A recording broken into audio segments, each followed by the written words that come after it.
máxima atención, por favor. Bueno, me disculpa del caso, a las 4 iba a venir, sino que tuve un problema también para acá. Y bueno, ya es la última clase, entonces la de sistematización. Es una clase pesada, ¿no? Motora, sensitiva, sensorial, y asumo yo que deben conocer o recordar lo que han visto en este ciclo de lo que viene a ser morfología. Es una integración de todo lo que han visto en el desarrollo de este curso. Todo lo que hay que recordar todo lo que es morfología externa, áreas de Brodmann, morfología interna, todo, ¿cómo se llama? La sistematización medular también, sustancia blanca, sustancia gris. He tratado de hacerlo lo más amigable posible, porque la verdad hay cosas que ni siendo médicos comprendemos de todo esto tan complejo que es la sistematización. Entonces, bueno, empecemos. Bueno, el concepto de sistematización. ¿Qué cosa es sistematización? Va a ser la integración, ¿no? La integración que nace generalmente a partir de una idea para efectuar algún acto, ¿no? Ya sea proveniente de uno mismo, ¿no? O lo que se llama propioceptivo o exteroceptivo, o en respuesta al medio ambiente. Nosotros tenemos estos gráficos, que es lo que vamos a empezar a ver, ¿ya? Que si los vemos así va a ser un poco pesado. He tratado de también darle algunos conceptos igual básicos, ¿no? Porque en lo que es la sistematización tenemos que cifrar en la parte motora el área motora primaria, ¿no? ¿Qué área de Brodmann es? Primaria. El área 4, perfecto. Entonces, aquí vemos arriba, chicos, nuestro músculo, ¿verdad? Nuestro músculo motor, que está sobre la corteza frontal ascendente, circunvolución frontal ascendente o área motora primaria. Entonces, es lo que vamos a explicar brevemente ahora, de que ahí en la corteza cerebral, ¿cuántas láminas tenemos? ¿Ah? ¿Cuántas láminas o cuántas capas? 6 capas, es mejor, muy bien. Entonces, lo que tenemos que recordar aquí en lo que es la sistematización motora es que vamos a tener dos tipos de vías, la vía piramidal y la vía extrapiramidal, ¿ya? En el desarrollo van a ver por qué es piramidal y por qué es extrapiramidal. Pero en este caso lo que yo quiero recordarles también es tener por lo menos una base en cuanto a un corte tipo medular, en la cual vamos a ver la parte interna, que es la sustancia gris, que está constituida por complejos neuronales, y por fuera la sustancia blanca. Entonces aquí vamos a cifrar algunos conceptos en los tractos o vías, que son las que van a estar relacionadas a la sistematización motora.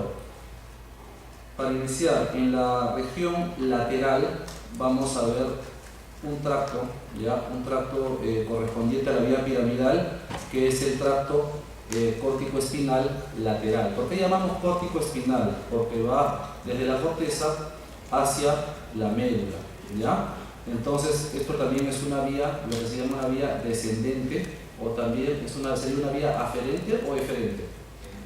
Una vía eferente. Muy bien. Entonces, y en la parte anterior vamos a tener aquí donde se está marcando, nos está marcando el puntero, vamos a tener la vía piramidal córtico-espinal anterior. Ahora, les dije que había un sistema también extrapiramidal, ¿no? Este sistema extrapiramidal va a estar dado por 4 tractos más, ¿ya? Y estos de aquí obviamente son extrapiramidales porque no siguen ese trayecto de la vía córtico-espinal. Solamente los voy a pasar a nombrar en este momento, que son el tracto rubroespinal, que compromete a lo que es el núcleo rojo, que está como referencia también está en la porción lateral de la médula, está casi como referencia anatómica con el tracto córtico-espinal lateral. Y en la parte anterior vamos a tener 3 tractos más que son extrapiramidales: el vestíbulo espinal, el retículo espinal y el tecto espinal. Ya vamos a ver más adelante cuál es su función. como dije hace un momento, la sistematización nace generalmente de una idea. Entonces vamos a tener la sistematización motora en este caso. Vamos a tener el sistema descendente con lo que se llama la motoneurona superior. Esta van a ser ¿de dónde? Si es de la vía piramidal, van a ser de la corteza motora. Si es extrapiramidal, no necesariamente nace de la corteza motora, sino del tronco encefálico. Entonces, estos grupos de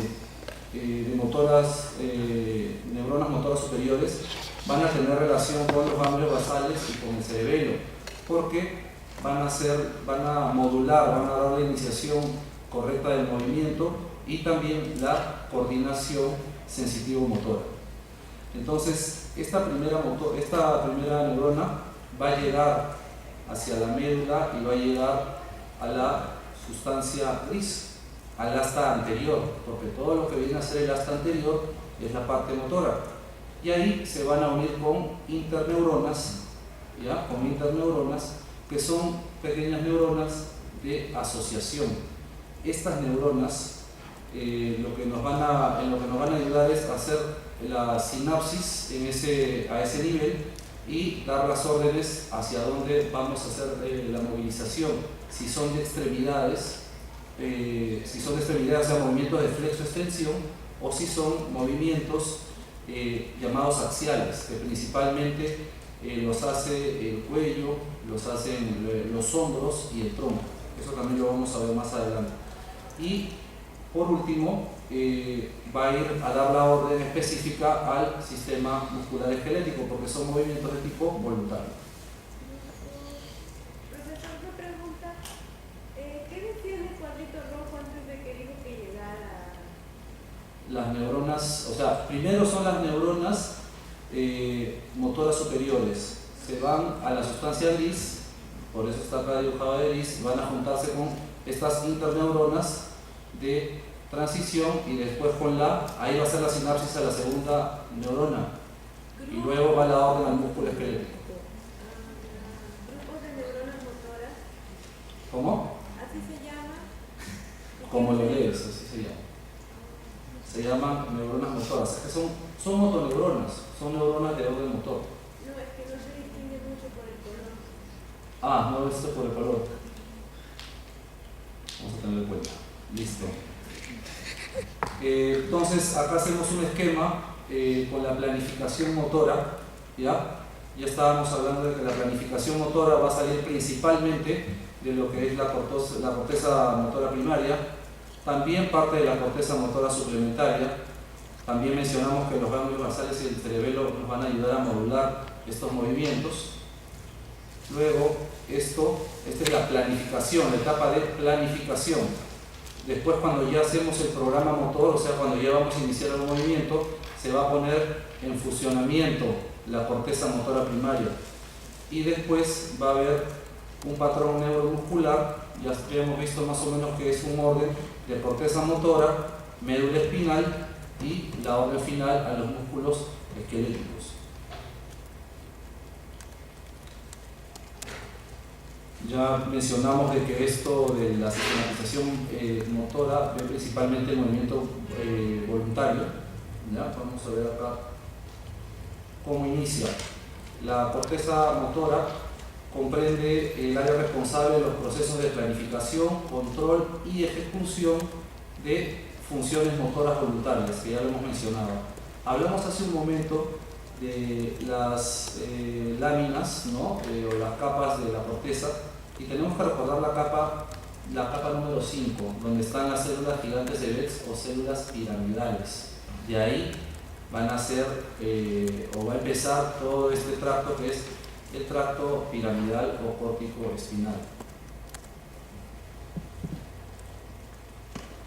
Estas células piramidales y otras neuronas de proyección van a contribuir con el 30% del tracto de la vía córtico-espinal.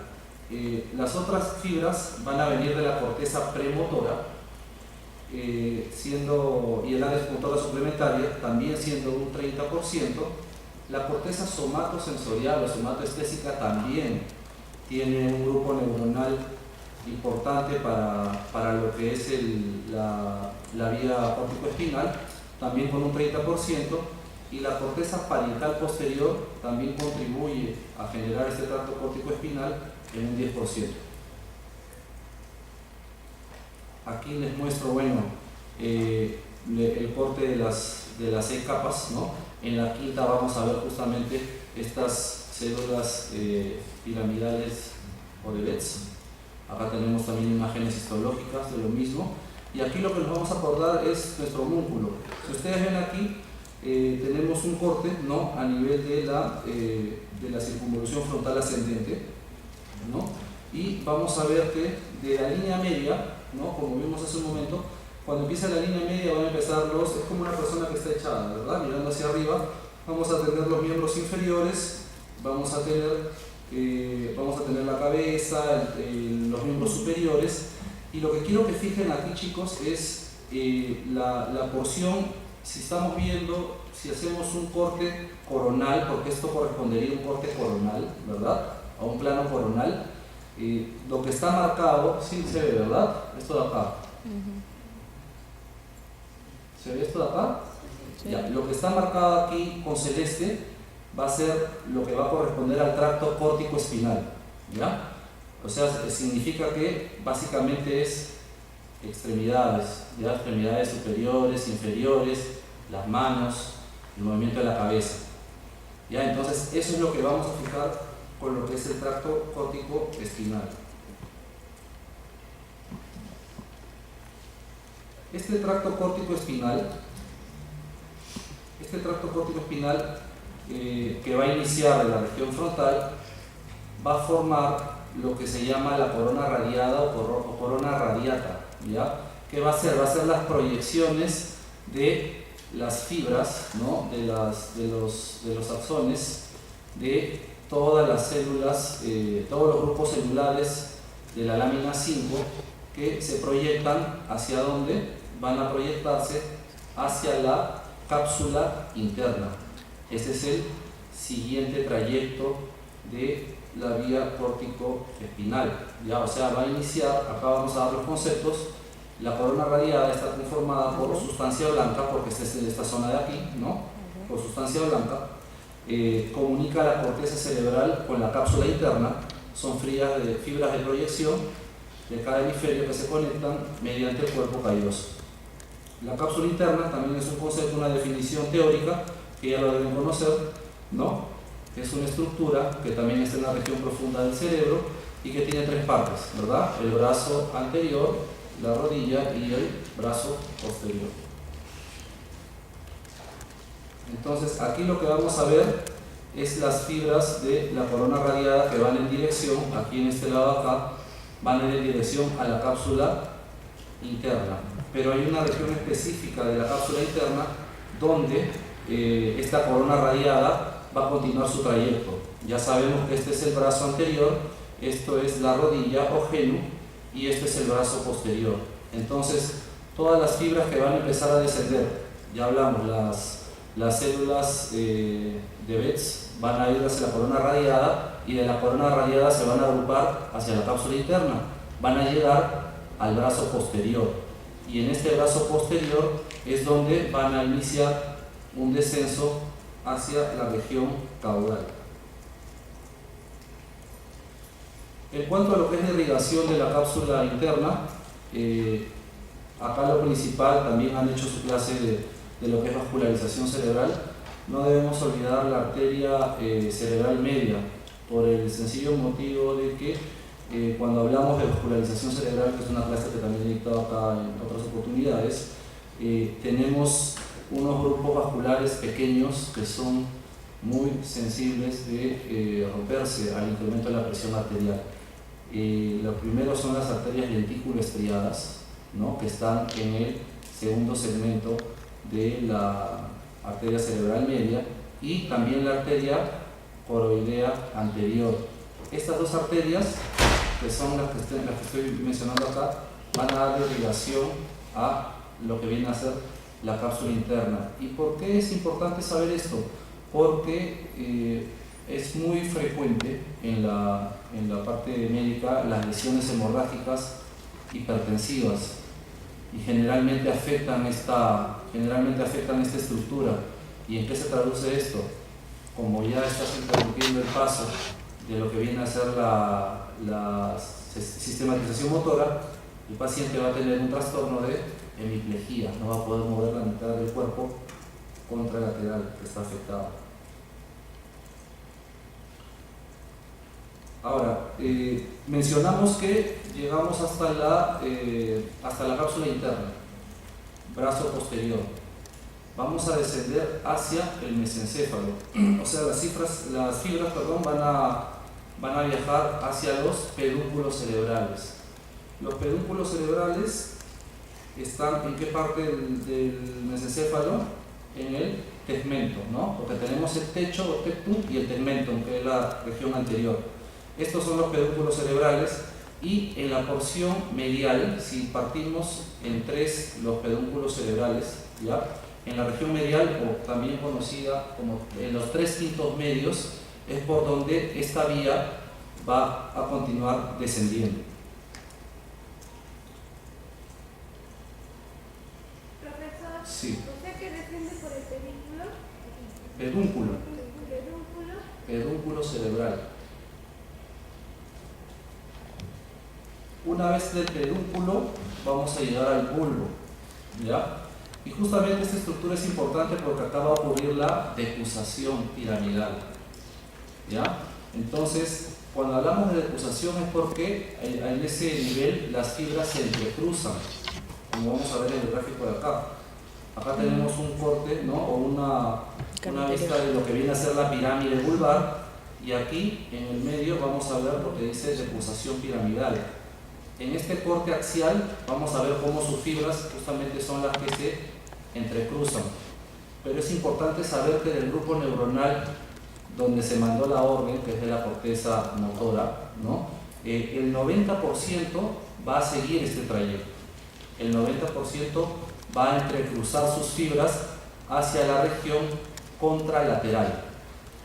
Mientras que el 10% restante va a seguir descendiendo, pero por la región ipso o ipsilateral, o sea, no va a variar su localización. Esa parte es la decusación de la pirámide, ¿no? ¿Cómo hacemos? Si me preguntas así, vamos a perder la hilación. O sea, la idea es, en todo caso, cuando terminemos con corteza motora, ahí tal vez me puedes preguntar, porque si no, pierdo la hilación de lo que estoy llevando.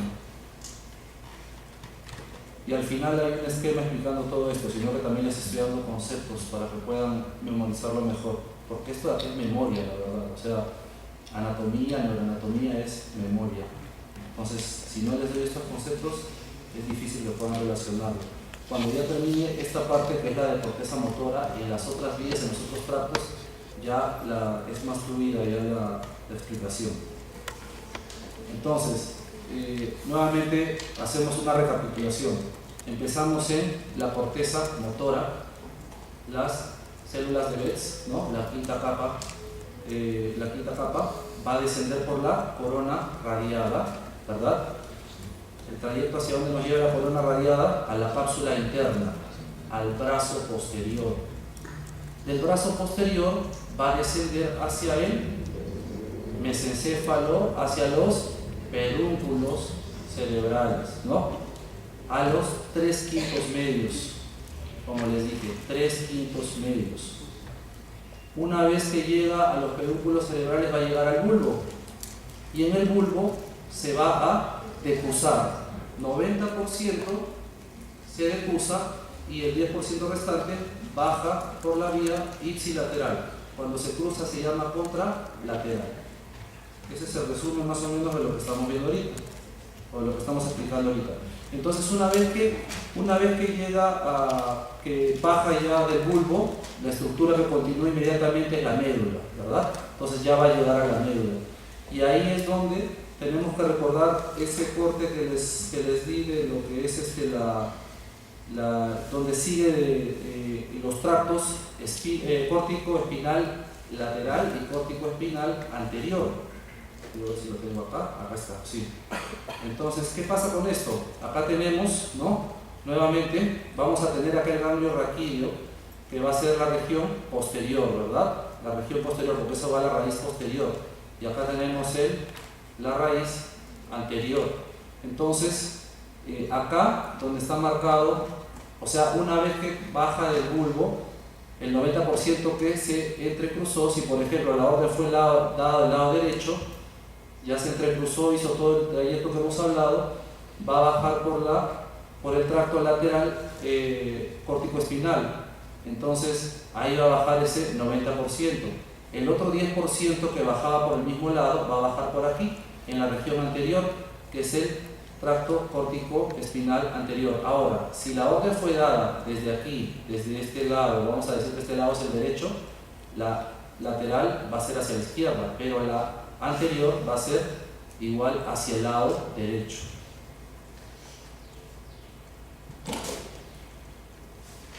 Bueno, una vez que el trayecto llega hacia la médula, como les expliqué al comienzo, las fibras córtico-espinales van a acabar en estas interneuronas que mencionamos que eran neuronas pequeñas de asociación, ¿ya? Y también si recuerdan su clase, no sé si ahora les están haciendo hacer las reconstrucciones con las láminas de lo que es todas estas vías, tenemos las famosas también láminas de Rexet, ¿no? Entonces aquí lo que tenemos que recordar es que las interneuronas en esta vía o en este tracto más se agrupan en la lámina 7, en un 90% aproximadamente, y el 10% en la lámina 9 de Rexet. Aquí les muestro el gráfico. Mencionamos hace un momento, por aquí baja el tracto lateral, ¿verdad? El lateral, y aquí baja el anterior. Como se dan cuenta, el lateral llega a la neurona, a la interneurona que está aquí, y el anterior, si se dan cuenta, chicos, se va a quedar en su lado, pero una vez que llega al nivel donde tiene que trabajar, va también a irse al lado contralateral. ¿Qué significa esto? Que siempre la respuesta va a ser del lado contralateral en lo que viene a ser la vía, el tracto o la vía córtico-espinal, sino que el tracto pequeño, ese 10% del anterior, ¿a qué estructura es esta que estoy marcando? El surco anterior de la médula, ¿no? Por ahí va a cruzar sus fibras, y también igual, ambos tractos van a llegar al asta anterior de la médula espinal. Entonces aquí, nuevamente chicos, acá llega el tracto córtico-espinal lateral, ¿no? Que va a hacer su ingreso al asta anterior, y aquí el anterior que se va a cruzar y también va a ser el mismo cometido. Una vez que llegan acá, una vez que llegan a la médula, ya principalmente lo que estamos viendo, el asta anterior, vamos a tener dos estructuras, ¿ya? Vamos a tener dos estructuras en el asta anterior que van a estar relacionados a los grupos musculares que van a envolver esta vía, ¿ya? Vía, tracto, como gusten, son sinónimos. Aquí, si nos vamos hacia la cara, esta va a ser la línea media. Si nos vamos cerca a la línea media, tomando como referencia la línea media, vamos a tener un agrupamiento medial, su mismo nombre lo dice. Esto sirve para los músculos axiales. Hace un momento les mencioné que los músculos axiales eran los del cuello, los del hombro y los del tronco principalmente, ¿ya? Ahora tenemos otro grupo, otro agrupamiento, que es el agrupamiento lateral, ¿ya? Y acá lo que vamos a ver es la musculatura de las extremidades. Los músculos proximales están por fuera, no, por dentro están acá se dividen los núcleos, por fuera y más grande, músculos distales, y por dentro proximales, ¿ya? ¿Qué van a hacer las interneuronas? Las interneuronas van a, mediante un proceso complejo, ¿no? de células o de transmisores excitatorios o inhibitorios van a hacer que justamente las extremidades puedan contraerse o puedan relajarse, ¿ya? Esa es la función que van a hacer las interneuronas. Acá, por ejemplo, ¿no? Igualito, acá hay un gráfico en el cual el músculo flexor, o sea, para hacer el movimiento flexor del bíceps, tenemos que relajar el extensor, o sea, tenemos que hacer una maniobra de contrapeso, por así decirlo, ¿no? Porque para hacer esto tenemos que relajar un músculo y contraer otro. Y acá está, bueno, esto más es para sensitivo. Acá hay el ejemplo de alguien que pisa una tachuela, ¿no?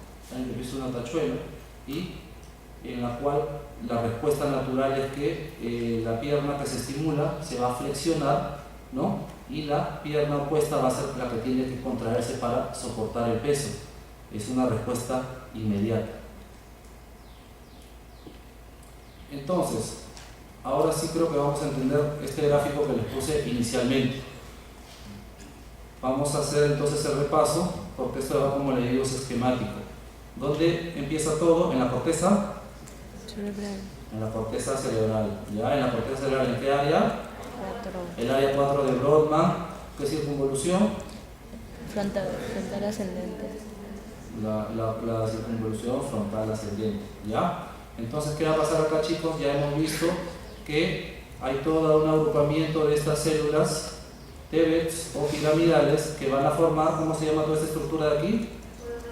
La corona radiada, ¿ya? La corona radiada, ya hemos visto también los porcentajes, ¿verdad? ¿Cuánto era el área motora primaria? 30%. El otro área, el área suplementaria, 30%. El área somatoestésica, 10. no, somatoestésica era 30 y la parietal posterior era 10. ¿Ya? Entonces, todo ese agrupamiento va a dar a parar ¿a dónde? A la cápsula interna, ¿verdad? A la cápsula interna. Entonces, ¿qué parte de la cápsula interna es a la que va a llegar? Al brazo posterior. Del brazo posterior, acá ya tenemos un corte, ¿no? Va a llegar al mesencéfalo. ¿Qué parte del mesencéfalo? Pedúnculos cerebrales, 3/5 medios, ¿ya? 3/5 medios. ¿Por qué? Porque los 3/5 internos van a corresponder a dónde va a ir las vías extrapiramidales, ¿ya? Entonces, llegamos aquí y del mesencéfalo vamos a pasar a ¿dónde?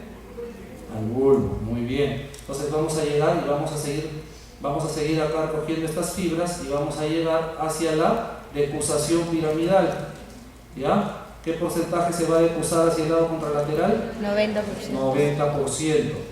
Miren, se decusa y va a bajar automáticamente esta estructura que está acá. ¿Cómo se llama?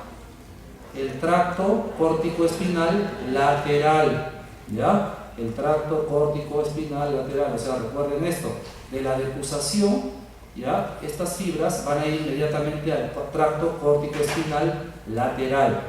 Y el otro 10% se dan cuenta que va al tracto córtico-espinal anterior, ¿ya?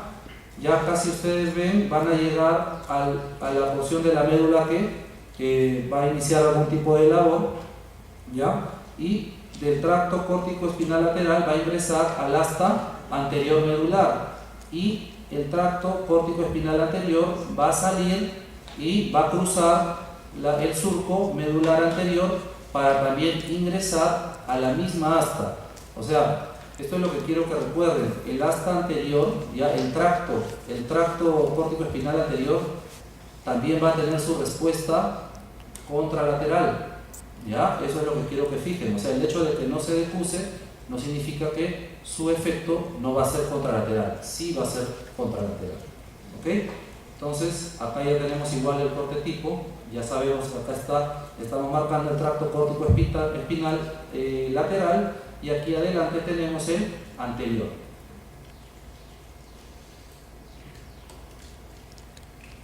Bueno, con eso Con eso hemos terminado con lo que es la vía piramidal. ¿Ya? Con eso estamos terminando con la vía piramidal, con lo que envuelve, con su recorrido y cuál es su función. Ya sabemos que su función son movimientos voluntarios y principalmente de músculo esquelético. ¿Ya? Ahora, lo que vamos a ver, seguimos todavía en la sistematización motora, vamos a ver lo que es el tracto córtico-nuclear. Se le puede llamar córtico-nuclear, córtico-vulvar o el tracto geniculado también. Ahora les vamos a explicar por qué. Acá de igual manera el tracto córtico-nuclear, ¿ya? Pertenece también, el tracto córtico-nuclear pertenece también a la vía piramidal. ¿Ya? Pertenece también a la vía piramidal. ¿Por qué? Si se dan cuenta, acá vamos a tener el lóbulo frontal. También el trayecto inicial va a ser similar. Va a empezar por las células de Betz, ¿ya? Van a formar la corona radiada y donde va a cambiar el trayecto va a ser cuando de la corona radiada hacia dónde se iba, hacia la cápsula interna, ¿ya? Pero ahora, a diferencia de la vía anterior, ya no va a entrar o ya no va a descender por el brazo posterior, sino por la rodilla, ¿ya? Por eso se le llama también geniculado, rodilla genio, es un término anatómico bastante frecuente que se utiliza. Entonces, una vez que este tracto llega a la rodilla de la cápsula interna, va a descender y va a tener conexión directa con 9 de los nervios craneales, que ahora los vamos a mencionar. Ahora, aquí nuevamente este dibujito, ¿no? Ahora tenemos el homúnculo y lo que tenemos que recordar ahora es ya no el primer gráfico del que estábamos hablando de lo que eran las extremidades, sino ahora vamos a ver prácticamente lo que es la función de lo que viene a ser el cuello, la cara, el rostro, los labios, la mandíbula, la lengua y también las expresiones faciales. Acá también es un esquema del recorrido que hablamos hace un momento. Quinta capa de la corteza y donde termina en los cuerpos neuronales de los nervios craneales, lo que se les llama a veces en la literatura, ¿no?, los orígenes reales de los nervios craneales. El trayecto, ya hablamos, desciende a lo largo del tracto piramidal, cruza hacia el lado opuesto, a lo largo del tronco cerebral y hace sinapsis con los núcleos craneales. Aquí, ¿hacia dónde van a ir? Esto es lo que tenemos que recordar. Al tercer nervio craneal, ¿qué nervio es? Oculomotor o motor ocular externo. Al 4, ¿cuál es? El patético. El nervio patético. El quinto nervio, ¿cuál es? Trigémino. Trigémino. El sexto, Oculomotor externo. oculomotor externo o abducens, ¿no? El séptimo, Facial. facial. El noveno, Glosofaringio. el glosofaringio. El décimo, Vago. el 11, espinal. Y el 12, el Hipogloso. Ahora, ¿cómo va a ser la ubicación o dónde se van a encontrar estos grupos nucleares? Acá los he separado para que se les haga más fácil. En el mesencéfalo vamos a encontrar en los núcleos del tercer y cuarto nervio craneal. En la protuberancia vamos a encontrar los núcleos del 5, 6 y 7. En el bulbo vamos a encontrar un núcleo grande que es el núcleo ambiguo, y de este núcleo se van a desprender los núcleos o los nervios craneales 9, 10 y 11 en el núcleo ambiguo, ¿ya? Parte del 11, porque si ven acá en la médula espinal también tenemos fibras del 11 en la porción cervical, obviamente, porque ¿qué nervio es? ¿El 11? El espinal. El espinal. ¿Y qué músculo geomusculares inerva? Principalmente el esternocleidomastoideo. ¿Ya? Y bueno, acá el núcleo ambiguo lo que tienen que recordar es que tiene 3 grupos nucleares, 9, 10 y parte del 11. Y también en el bulbo, pero no en el núcleo ambiguo, también tenemos el grupo nuclear del 12, ¿ya? Del 12 nervio craneal. Entonces más o menos el trayecto es así, ¿no? La corteza, ya sabemos, ¿no? La corteza, corona radiada, la rodilla de la cápsula interna, y aquí, de acuerdo a la localización que he dado en el slide anterior, vamos a ver dónde está el oculomotor, el troclear, que tiene sus pares de núcleos, el núcleo motor también, porque estamos viendo la parte motora del trigémino, ¿no? La parte motora del trigémino, ¿qué hace generalmente? ¿Ah? Masticación. Muy bien, masticación. Lo que viene a ser la parte del núcleo facial, la parte superior e inferior. El núcleo ambiguo está acá. En el núcleo ambiguo, ¿cuántos núcleos teníamos? 3, ¿no? 9, 10 y parte del 11, porque también el 11 se prolonga hasta la médula. ¿Ya? Acá también un poco para que puedan memorizarlo mejor, la distribución de este tracto.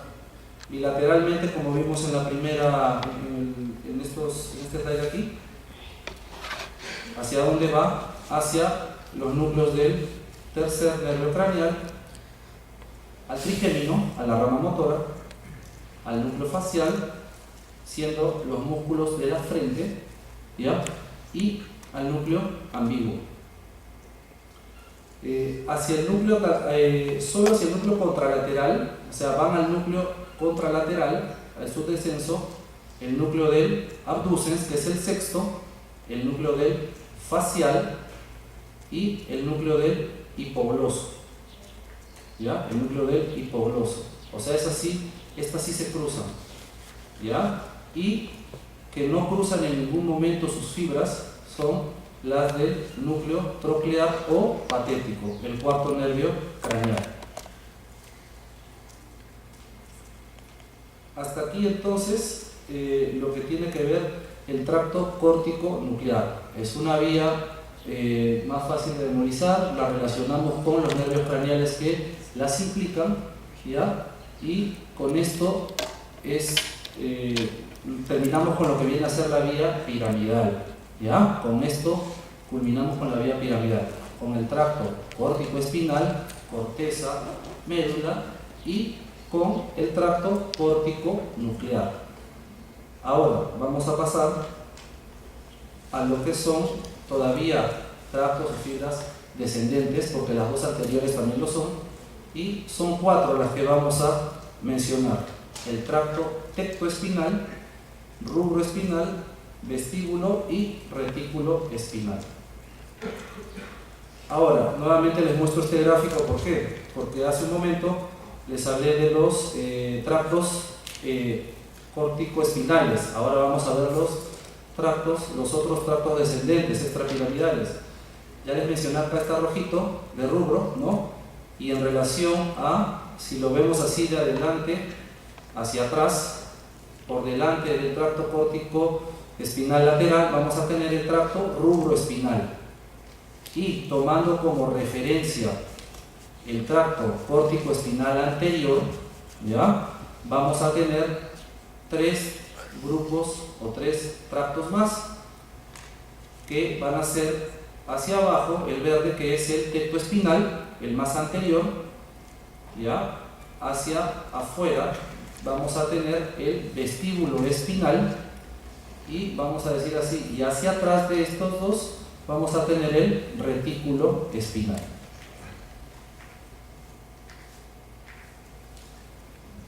El tracto tectoespinal, hablamos cuando hablamos del tecto, hablamos del techo, del tectum, ¿verdad? Esa estructura es en la que vamos a tener relación con los folículos, ¿verdad? Folículo, ¿qué folículo es este? Superior. Este es el superior y este es el inferior. Principalmente las fibras van a a ser eferentes del folículo superior, ¿ya? Y como vimos hace un momento, acá en el tracto tectoespinal va a tener, o sea, va a descender automáticamente, ni bien sale del folículo, va a intercruzar sus fibras. Acá no hay cruzación, es ya parte de su trayecto. Sale de la región del folículo superior, va a cruzar sus fibras y va a descender a lo largo del tronco cerebral, ¿ya? Va a descender hacia la médula y a donde tenga que llegar ya sabemos que su tracto está en la región anterior, ¿verdad? Como lo mostramos hace un momento. ¿Y cuál va a ser su función al llegar al asta anterior? Va a ser los movimientos de orientación de la cabeza y los ojos. Esa va a ser su función principal. Vamos a hablar ahora del tracto rubroespinal. El tracto rubroespinal va a nacer también en el mesencéfalo, en el núcleo rojo, ¿verdad? Ahí está el núcleo rojo. Entonces también va a tener, ni bien van a salir sus eferencias, también se va a entrecruzar, ¿ya? Y va a bajar. Ya vimos que el rubro estaba por delante del espino talámico lateral, ¿verdad? Entonces sus fibras se van a dirigir hacia ese nivel, ¿ya? Van a hacer la sinapsis también con el asta anterior. ¿Y cuál va a ser su función? Van a ser los movimientos automáticos o automatizados que hacemos para la deambulación, ¿verdad? O sea, relajando los miembros superiores y poniendo o contrayendo más los miembros inferiores para hacer esta maniobra. El otro tracto descendente extrapiramidal es el vestíbulo espinal, ¿ya? El tracto vestíbulo espinal va a estar en relación, ¿no? ¿Qué porción sería esta de acá? Este es el cuarto ventrículo, ¿no? Sí. Área vestibular. Área vestibular. Área vestibular. ¿El? Área vestibular. Ya va a empezar. Ahí están núcleos vestibulares. Los núcleos vestibulares van a tener dos grupos, laterales y mediales, ¿ya? El núcleo vestibular lateral va a excitar la musculatura extensora y va a inhibir la musculatura flexora, ¿ya? Esto de acá va a ser ¿para qué? Para mantener el equilibrio y la postura. Hace un momento les dije también que para caminar tenemos que relajar músculos y contraer otros. Entonces el tracto vestíbulo espinal también va a tener una función similar. El lateral va a inhibir la musculatura flexora y excita la musculatura extensora, y el medial inhibe la musculatura axial. Ya hablamos de los músculos axiales, ¿verdad? Cuello, hombros y tronco principalmente, y la parte superior de la espalda. Acá hay un gráfico que muestra que en la armonía de utilizando este tracto nos va a permitir ¿qué cosa? Mantener el equilibrio y la postura. El tracto retículo espinal, ¿ya? El tracto retículo espinal se va a formar de la formación reticular o sustancia reticular, ¿ya?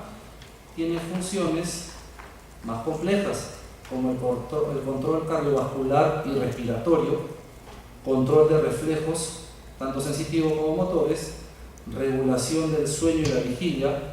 Por ejemplo, yo soy neurocirujano y las preguntas que les hago a mis residentes muchas veces es ¿por qué en un traumatismo encefalocraniano el paciente pierde la conciencia? Y es una pregunta donde los agarro porque normalmente esto sucede cuando hay un movimiento brusco de flexo-extensión en el cuello, donde está este elemento, hay una alteración en la regulación del sueño y la vigilia, y por eso hay personas que pierden la conciencia cuando sufren un traumatismo craneal. Organización de los movimientos oculares también está dentro del tracto retículo espinal, y organización temporal y espacial de movimientos. Hasta aquí, chicos, todo lo que tiene que ver la sistematización motora, ¿ya? Como les he dicho, todo esto obviamente está mediado por neurotransmisores, está mediado por otro tipo por otro tipo de sustancias también químicas, pero la idea no es llenarle la cabeza de tanta información compleja. Pero como les digo, yo prefiero que fijen conceptos, porque aquí lo que tienen que aprender es, para su formación como médicos, es cómo esta sistematización motora hace que ustedes puedan hacer sus movimientos voluntarios, porque ya cuando vayan a la parte clínica va a ser más fácil también entender las patologías. Yo no me he metido mucho en hablarle de patologías, porque también las patologías van a confundirlos, y nosotros cuando estamos en pregrado, y sobre todo cuando estamos en ciencias básicas, no vemos tanto el tema patología. Tenemos que conocer la parte anatómica y fisiológica bien, porque si no la conocemos bien, después nosotros nos perdemos.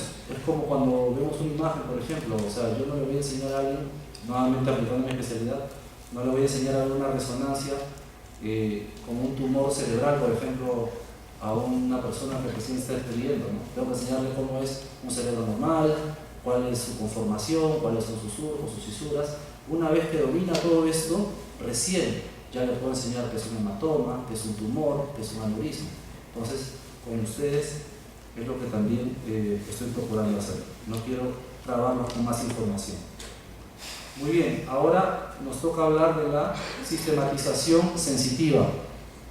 La sistematización sensitiva ya no va a ser eferente, ¿verdad? Va a ser aferente, porque aquí vamos a hablar de todo lo que va a estar arraigado a lo que es, ¿qué tipo de sensibilidad conocemos? ¿Ah? Propioceptiva, ¿verdad? La sensibilidad propioceptiva es la que viene de nosotros mismos, ¿no? Después tenemos la exteroceptiva, es la que viene del medio ambiente, y también tenemos la sensibilidad visceroceptiva, ¿verdad? Es una de las sensibilidades más torpes, ¿no? Porque yo no puedo decir, por ejemplo, no sé, me duele el segmento 8 del hígado, ¿no? O sea, no podría decir eso, no sé, me está doliendo la cabeza en otro traslado, ¿no? O sea, entonces, eso es visceroceptivo, ¿ya? Ahora nuevamente nuestro homúnculo, pero ahora ya hacia la circunvolución postcentral, ¿no? O parietal ascendente, o como le quieran llamar, ¿ya? Lo que vamos a ver acá es nuevamente este plano que es el plano coronal, ¿verdad? Es un plano coronal también explicando cuáles son las regiones que comprometen este homúnculo, ¿no? Dentro de esta circunvolución. Pero donde nosotros tenemos que recordar hacia dónde van a llegar todas estas aferencias, casi su totalidad va a ser en la corteza, ¿no? Primaria, somatosensitiva, que va a ser ¿qué grupo de qué área? 3, 1, 2, ¿verdad? 3A, 3B, 1 y 2. Ahora, tenemos que ver también cómo vamos a recibir estos estímulos del medio ambiente, ¿no? Esto, obviamente, estas terminaciones van a ser para lo que es qué tipo de sensibilidad, propioceptiva, ¿ah? Exteroceptiva. Esto es para la sensibilidad exteroceptiva. Entonces acá tenemos un corte, ¿no? De dermis y epidermis, en la cual vamos a ver, ¿no? Los principales corpúsculos que vamos a tener y cuáles van a ser su función. Vamos a tener en la epidermis terminaciones libres que son para el dolor, son grupos celulares cuadriláteros, ¿ya? Más, de manera más profunda en la dermis vamos a tener los corpúsculos de Pacini que van a ser para la presión. Vamos a tener también en esta misma zona los corpúsculos de Krause que van a ser para el frío. Vamos a tener los de Meissner que son para el contacto, y vamos a tener los de Ruffini que son para el calor.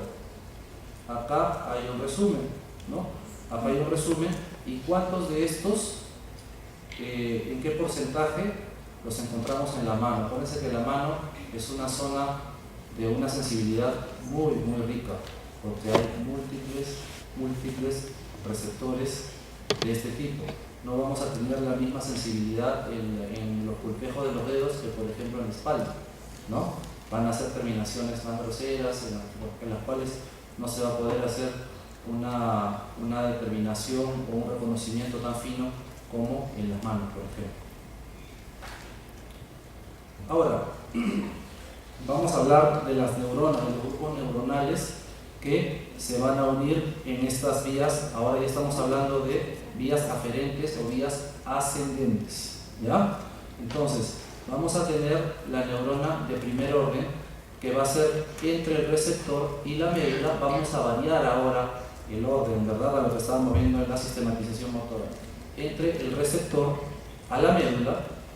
En segundo orden puede ser, ¿no?, entre el bulbo al tálamo, y la de tercer orden del tálamo a la corteza, ¿ya? Entonces, receptor, médula, de la médula va a ir al bulbo, tálamo, corteza. Ese es el esquema que vamos a utilizar en estas vías ascendentes. En lo que son los fascículos ascendentes vamos a ver 6, ¿ya? Vamos a ver 6 fascículos. El primero va a ser el de los cordones posteriores o grácil y cuneiforme, ¿ya?, que van a ser los encargados de todo lo que es la propiocepción consciente. ¿Qué significa esto? Es una vía exteroceptiva, propiocepción consciente, y el tacto epicrítico discriminativo, ¿ya? Este es el tacto fino, ¿ya?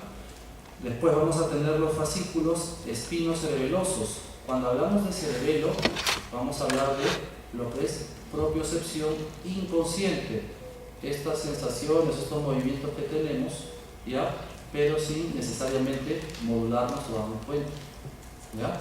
Y vamos a tener los fascículos espinotalámicos, ¿ya? El anterior, que va a ser el encargado de lo que es el tacto leve, ¿ya?, o tacto grueso, también le llaman, ¿no?, o protopático, y la presión. Y el fascículo espinotalámico